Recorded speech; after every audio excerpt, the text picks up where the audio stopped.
الحمد لله وكفى وسلام على عباده الذين اصطفى أما بعد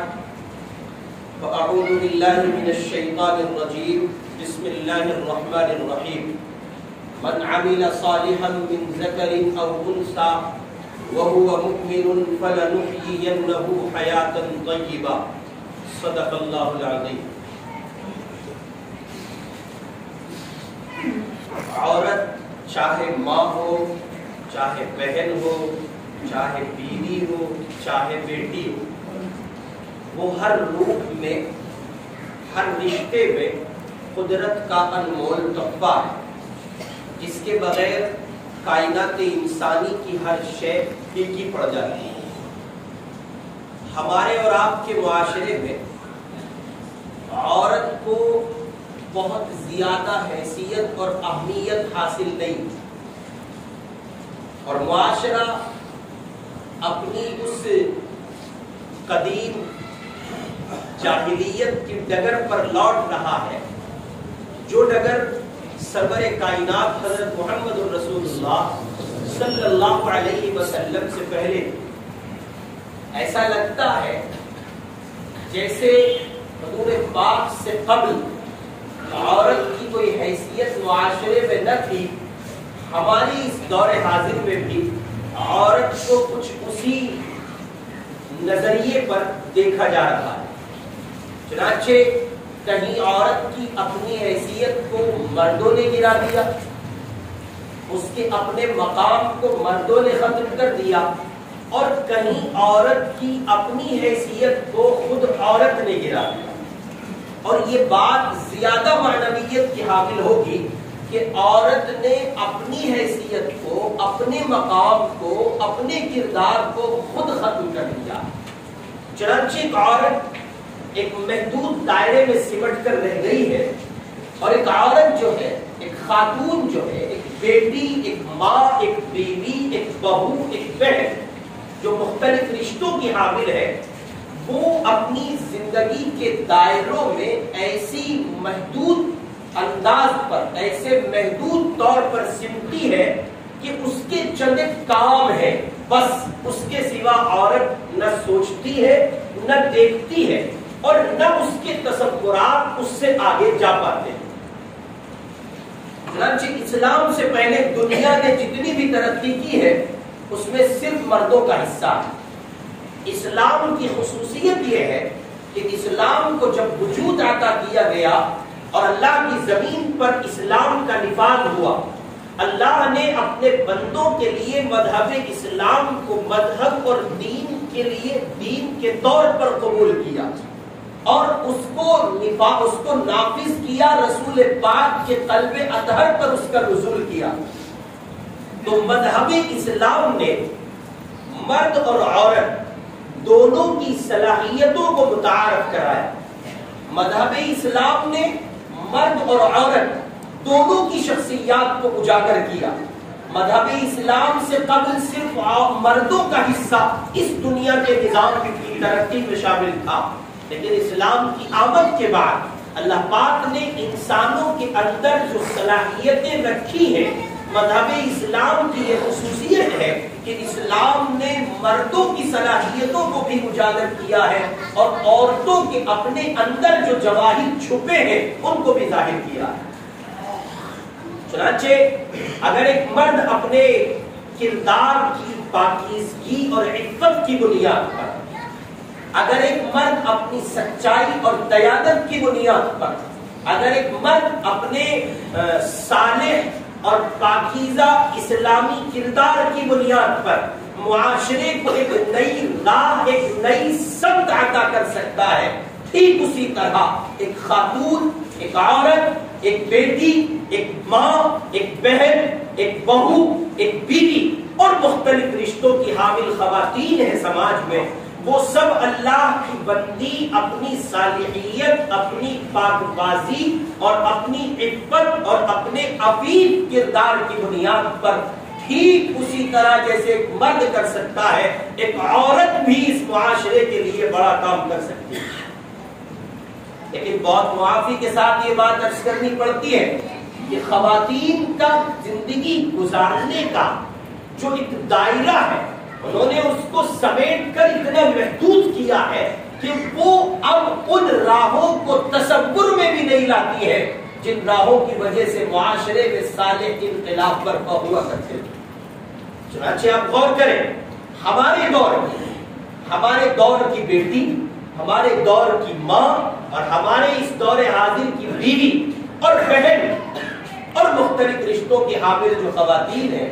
وہ اللہ کی بندی اپنے لیے ایک ایسا دائرہ کار بنائے ہوئے ہیں کہ جس میں ان کی خواہشات نفسانی کو دخل ہے، اس کے سوا اس کے باہر کی دنیا میں نہ وہ دیکھتی ہیں نہ وہ جھانکتی ہیں۔ ایگزامپل کے طور پر، میں مثال میں اگر تبصرے کے طور پر کچھ باتیں عرض کروں تو یوں کہہ لیں کہ ایک خاتون کی زندگی کا محور، مرکز، اس کی زندگی کا مکمل فوکس، اس کی زندگی کی مکمل بھاگ دوڑ صرف اس بات کے لیے ہے کہ وہ اپنے بدن کو، اپنے جسم کو اور جسم پر پہنے جانے والے زیورات اور لباس کو اعلیٰ سے اعلیٰ، بہتر سے بہتر کوالٹی کی شکل میں استعمال کر سکے۔ دور حاضر کی بیٹی، دور حاضر کی عورت جو اپنے آپ کو اپنی زندگی کے دائروں میں اتنا تنگ کر چکی ہے کہ اس کے وہم و گمان میں بھی یہ بات نہیں آتی ہے، اس کے خیال میں بھی یہ بات نہیں آتی ہے کہ وہ بھی معاشرے میں کسی ایسے کارہائے نمایاں کو انجام دے سکتی ہے جس کی وجہ سے رہتی دنیا تک اسے یاد کیا جائے۔ چنانچہ عورتوں کی دنیا اتنی سمٹ گئی اور اتنی تنگ ہو گئی کہ ان کا فوکس جویلری پر ہے، ان کا فوکس کپڑوں پر ہے، ان کا فوکس اپنے کہیے کہ ظاہری جسم کی بناوٹ اور اس کی تازگی اور اس کو نئے نئے انداز پر، یوں آپ کہہ سکتے ہیں کہ وہ اپنی ظاہر کی جسمانی تعمیر پر اپنے آپ کو صرف کر رہی ہے۔ چنانچہ وہ پرانی ایک سوچ، دور حاضر کے اعتبار سے اس کو پرانی کہہ لیں گے کہ وہ ایک پرانا طرز زندگی جس میں ایک ماں یہ سوچتی تھی کہ اس معاشرے کو پاک باز اور دیندار اور صالح اور مجاہد اور ایک نیک نام بیٹا کیسے دیا جا سکتا ہے۔ وہ ایک طرز زندگی جس میں ایک بیٹی کا تصور یہ ہوتا تھا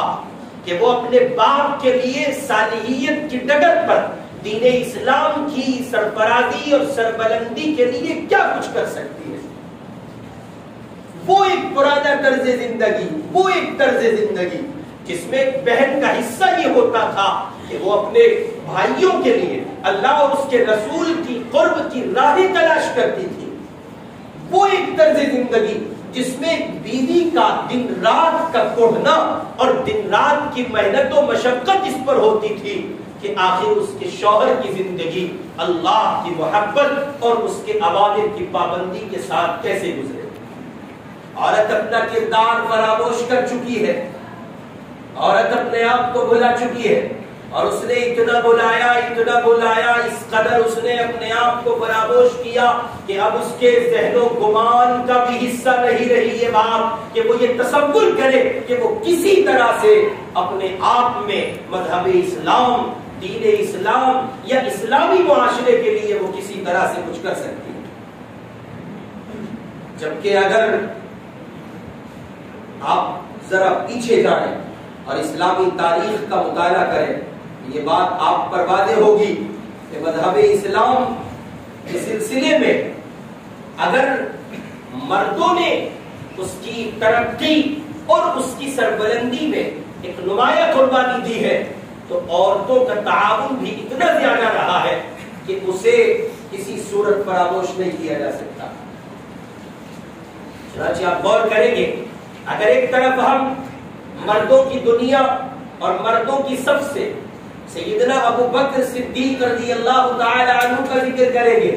اور ہم ان کی شخصیت کو اٹھا کر پڑھیں گے اور ان کی شخصیت کا اعتراف کریں گے اور ہم یہ کہیں گے کہ دین اسلام کے لیے سب سے پہلے ایک عظیم قربانی دینے والا ایک اللہ کا ایسا برگزیدہ بندہ جس کا نام ابو بکر صدیق ہے، جو ابو قحافہ کے بیٹے ہیں اور کائنات میں انبیاء علیہ السلام کے بعد اس زمین پر سب سے عظیم انسان ہے، اور انہوں نے دین اسلام کے لیے جو قربانیاں جو راہیں پیش کی ہیں وہ اس درجے کی ہیں، وہ اس سطح کی ہیں، اور ان قربانیوں کو یہ مقام رفعت حاصل ہے کہ ابو بکر کے مثل کوئی دوسرا نہیں ہو سکے گا۔ اگر ایک طرف ہم یہ اعتراف کرتے ہیں کہ صدیق اکبر کا مقام انتہائی بلند ہے، تو دوسری طرف ہمیں یہ بھی اعتراف کرنا پڑے گا کہ صدیق اکبر رضی اللہ تعالی عنہ سے پہلے حضور پاک صلی اللہ علیہ وسلم پر ایمان لانے والی، حضور پاک کے دین کو قبول کرنے والی ایک عورت ہے، ایک مرد نہیں۔ اور وہ عورت ہے سیدہ خدیجہ الکبریٰ رضی اللہ تعالی عنہا۔ ادھر غار حرا سے لڑکھڑاتے قدموں کے ساتھ محمد عربی تشریف لائے اور آپ اپنے گھر میں داخل ہوئے۔ سب سے پہلے جس شخصیت نے حضور کو سنبھالا ظاہری اسباب کی شکل میں، جس خاتون نے ڈھارس دی، تسلی کے کلمات کہے، آپ کا حوصلہ بڑھایا، آپ کو ہمت دلائی، وہ شخصیت اس زمین پر کوئی مرد نہیں تھا، وہ ایک خاتون تھی، وہ ایک عورت تھی جس کا سب سے پہلا تعاون مذہب اسلام میں حضور پاک صلی اللہ علیہ وسلم کو تسلی کے کلمات کہنے کی شکل میں موجود ہے۔ چنانچہ اگر ہم یہ تسلیم کرتے ہیں کہ اپنی جانثاری، اپنی بہادری، اپنی شجاعت، اپنی دلیری کی بنیاد پر اور اپنی طاقت کی بنیاد پر مذہب اسلام کو ایک عظیم سلسلہ عطا کرنے والے شخصیات کی دنیا میں، مردوں کی دنیا میں ایک عظیم انسان ہے کہ جس کی وجہ سے اس دنیا نے اسلام کی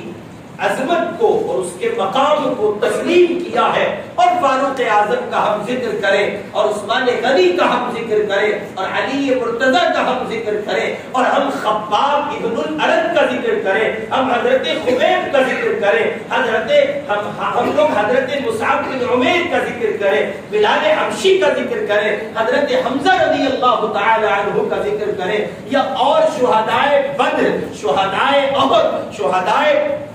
حنین، یا اور موقع پر جو شہداء ہیں ان کا ہم اگر ذکر کریں تو یاد رکھیے ہمیں کسی صورت آگے نہیں بڑھنے دیا جائے گا اور تاریخ ادھوری رہ جائے گی کہ مردوں کی دنیا سے اگر کسی نے قربانیاں دی ہیں تو عورتوں کی دنیا میں بھی خواتین نے وہ ایسی جانثاری کا ثبوت پیش کیا ہے اور ایسی بے مثل قربانیاں دی ہیں۔ چنانچہ مکہ المکرمہ کی زمین پر اگر ایک طرف بلال پر پہاڑ، ستم کے پہاڑ توڑے جاتے ہیں اور حضرت خباب کے ساتھ زیادتیاں ہوتی ہے اور حضرت خبیب کے ساتھ زیادتیاں ہوتی ہے اور ان اللہ کے بندوں کو ستایا جاتا ہے، سہیل رومی کے ساتھ زیادتیاں ہوتی ہیں، تو اسی زمین پر، اسی مکہ المکرمہ کی زمین پر خواتین کی دنیا میں 90 سال کی بوڑھی مائی ہے سیدہ سمیہ رضی اللہ تعالی عنہا، جو اپنے جسم کے 2 ٹکڑے کرا کے یہ ثابت کرتی ہے اگر مردوں کی دنیا مذہب اسلام کی آبیاری میں اپنے آپ کو کھپا سکتی ہے تو عورتیں بھی ان سے پیچھے نہیں رہ سکتی۔ چنانچہ اگر ایک طرف مرد ہے ایک طرف عورتوں کا بڑا کردار ہے، اور اسی کو اگر آپ علمی دنیا میں دیکھیں تو ایک طرف معاذ بن جبل ہے، ایک طرف عبداللہ ابن مسعود ہے، ایک طرف عبداللہ ابن عباس ہے، ایک طرف عبداللہ ابن عمر ہے، ایک طرف حضرت ابو الدرداء ہے، حضرت ابو ہریرہ ہے رضی اللہ تعالی عنہم اجمعین، ایک طرف مردوں کی یہ دنیا ہے جو حضور کے علوم نبوت کو حضور سے شاگردوں کی حیثیت سے حاصل کرتے ہیں اور نبی پاک کی یہ وراثت جو علوم نبوت کی شکل میں ہے اللہ کے بندوں کو پہنچاتے ہیں اور اللہ کے بندوں تک پہنچا کر وہ دین اسلام کی آبیاری کا سامان کرتے ہیں، ٹھیک اسی طرح جیسے مردوں کی دنیا کے یہ افراد محمد الرسول اللہ کے دین کو پھیلا رہے ہیں، عورتوں کی دنیا میں ایک نمایاں نام ہے میری آپ کی ماں سیدہ کائنات عفیفہ کائنات سیدہ عائشہ صدیقہ رضی اللہ تعالی عنہا، کہ وہ اتنا نمایاں مقام رکھتی ہے۔ میرے آقا یہ کہتے ہیں، سرور کائنات کی زبان ہے، اللہ کے محبوب کہتے ہیں میری عائشہ آدھا دین ہے۔ آقا یہ کہتے ہیں میری عائشہ آدھا دین ہے۔ گھر کے چوکھٹ کی باہر کا دین، گھر کے چوکھٹ کے باہر کا دین ابو بکر سے لے کے آخری درجے کے صحابی تک ملے گا۔ گھر کے اندر کا جو دین ہے وہ سیدہ عائشہ سیدہ کائنات سے ملے گا، جن کے لیے حضور کا فرمان ہے میری عائشہ آدھا دین۔ چنانچہ اپنے گھروں میں اپنی بہنوں، بیٹیوں، بیویوں، بہووں اور ماؤں کو یہ بتا دیجئے، ان تک یہ پیغام پہنچائیے کہ وہ اس سماج کے لیے، اس معاشرے کے لیے، حضور کے دین کے لیے، حضور کے مشن کے لیے وہ تمام کارہائے نمایاں انجام دے سکتی ہے اور ان کی ذات بہت کچھ کر سکتی ہے۔ ماضی کے اسباق انہیں یاد دلائیے، عہد نبوی کی یادیں، تعلیمات نبوی کی روشنی میں ان کے ذہنوں پر تازہ کیجئے، اس کے عکس چھوڑنے کی کوشش کیجئے۔ ان کو بتائیے کہ زندگی کیا ہے، ان کو بتائیے جویلریوں کے جھرمٹ میں رہ کر نئے نئے ڈریس کو چوز کر کے اس پر زندگی صرف کرنا یہ کوئی عقل کی بات نہیں ہے۔ عورتوں اور بیٹیوں تک پہنچا دیجئے یہ بات کہ ان کو یہ بتا دیا جائے کہ عشق کے نام پر، محبت کے نام پر اپنی آبرو اور عزت کا سودا کرنا یہ کوئی عقل کی بات نہیں ہے، اور یہ کوئی اپنے آپ میں انتہائی سمجھداری کی بات نہیں ہے۔ اعلیٰ درجے کی بے وقوف ہے، پاگل ہے، کم عقل ہے، جاہل ہے وہ لڑکی، اور انتہائی درجے کی بے وقوف ہے وہ بیٹی جو محبت کے نام پر، عشق کے نام پر، چاہت کے نام پر اپنی آبرو کا اور اپنی عزت کا سودا کر رہی ہے۔ اور بات اب صرف یہیں تک نہیں رہ گئی ہے، بات اس سے آگے بڑھ گئی ہے۔ اب عشق و محبت کے نام پر بیٹیاں کفر خرید رہی ہیں، اب عشق و محبت کے نام پر بیٹیاں اسلام کے دامن سے اپنے دامن کو چھڑانا چاہتی ہے، اب عشق و محبت کے نام پر بیٹیاں اسلام کی دہلیز سے واک آؤٹ کرنا چاہتی ہیں، اب عشق و محبت کے نام پر بیٹیاں مذہب اسلام کے دروازے کو خیر باد کہنا چاہتی ہیں۔ میں ان تمام بیٹیوں سے مخاطب ہوں، خوب یاد رکھو یہ بات، اللہ نے تمہیں دین عطا کیا ہے، اسلام عطا کیا ہے، یہ تمہاری سعادت ہے، یہ تمہارا مقدر ہے، رب کی عطا ہے۔ اگر اس سے روگردانی کرو گی اور عشق و محبت کے نام پر کسی کفر کی دلدل میں پھنسو گی اور کسی کمینے اور دہریے اور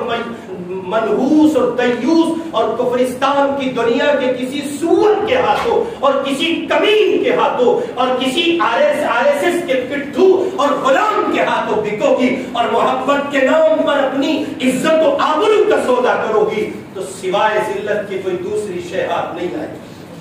اس واسطے صاف لفظوں میں سن لینا چاہیے دنیا جہان کی تمام بیٹیوں کو، اسلام اسلام ہے، ایمان ایمان ہے، مذہب اسلام سے بڑھ کر، ایمان سے بڑھ کر کوئی دولت تمہارے لیے اس زمین پر نہ کبھی تھی اور نہ کبھی ہو سکے گی۔ ایک مسلمان بیٹی سے یہ گوارا، ایک مسلمان بیٹی سے یہ امید نہیں کی جا سکتی کہ وہ اپنے اسلام کو داؤ پر لگا کر کفر قبول کرے گی۔ یہ پیغام ہے بیٹیوں کے لیے، بچیوں کے لیے، وہ اپنے کردار کو سمجھے اور معاشرے میں اسلامی کردار زندہ کرے۔ اللہ پاک عمل کی توفیق نصیب فرمائے۔ اس ویڈیو کو لائک کریں، کمنٹ باکس میں دعاؤں سے نوازیں، چینل کو سبسکرائب کریں، صدقہ جاریہ کی نیت سے شیئر بھی کر دیں۔